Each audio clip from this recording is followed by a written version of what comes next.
Hello class! Today we will be discussing how true identity is revealed by raw emotion, specifically on how Shakespeare utilizes this idea in his works such as Hamlet and his sonnets. He employs this as a way to enhance imagery and expound on the people in his stories. In his work Hamlet, the characters showcase the most raw emotion when alone with soliloquies. Prince Hamlet is no stranger to these. The best example of this is in Act 2, Scene 2. In his soliloquy, Hamlet questions everything around him, but he especially questions his own person.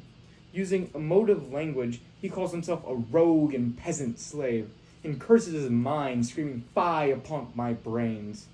This emotion Hamlet exhibits gives way to show who he truly is, that being a broken and angry son, unsure of his choices. Yet, displaying raw emotion is not always indicative of identity. Take, for instance, the monologue of the first player, using performance as a way to mask identity. He pretends to be invested in a plight, cursing emotively like Hamlet, "Thou strumpet fortune," and even manages to shed tears for his act.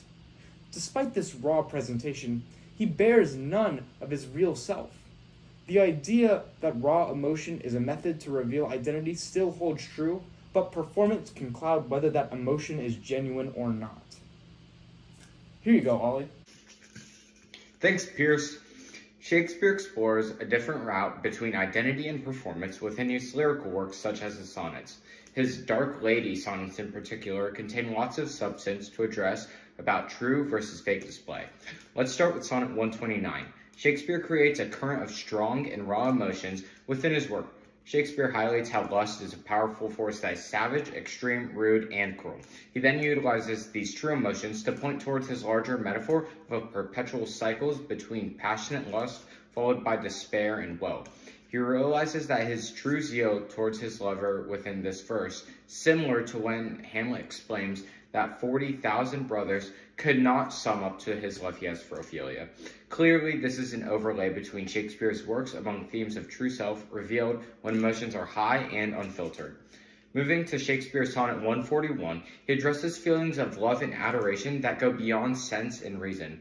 Shakespeare suggests that the true feelings of love we have cannot be observed or measured and therefore are impossible to fake or perform.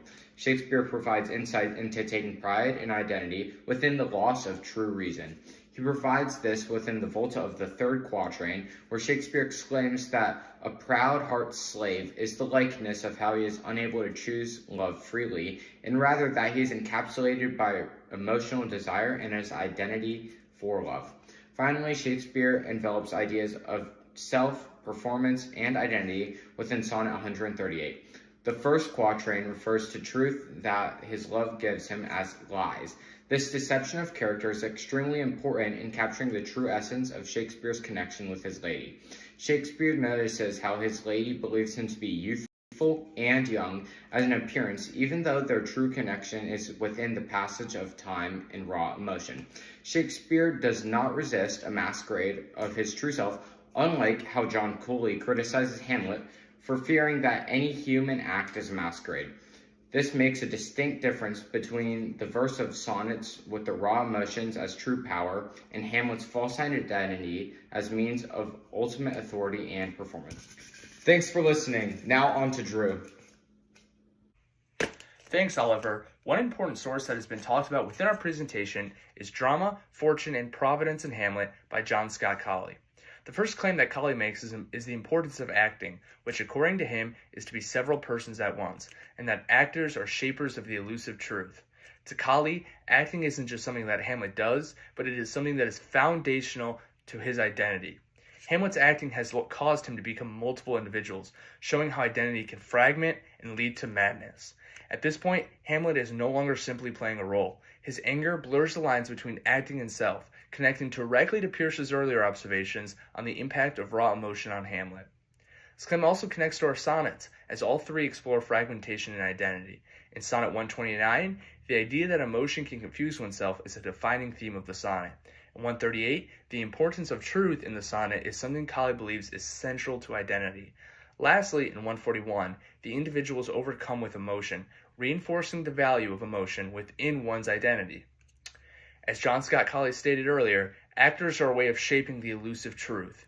He expands on this by creating a second major claim, noting that Hamlet fears that any human act is a masquerade which continues only momentarily before all players exit. This suggests that Hamlet recognizes how acting can be performative and that emotion can be faked or manipulated.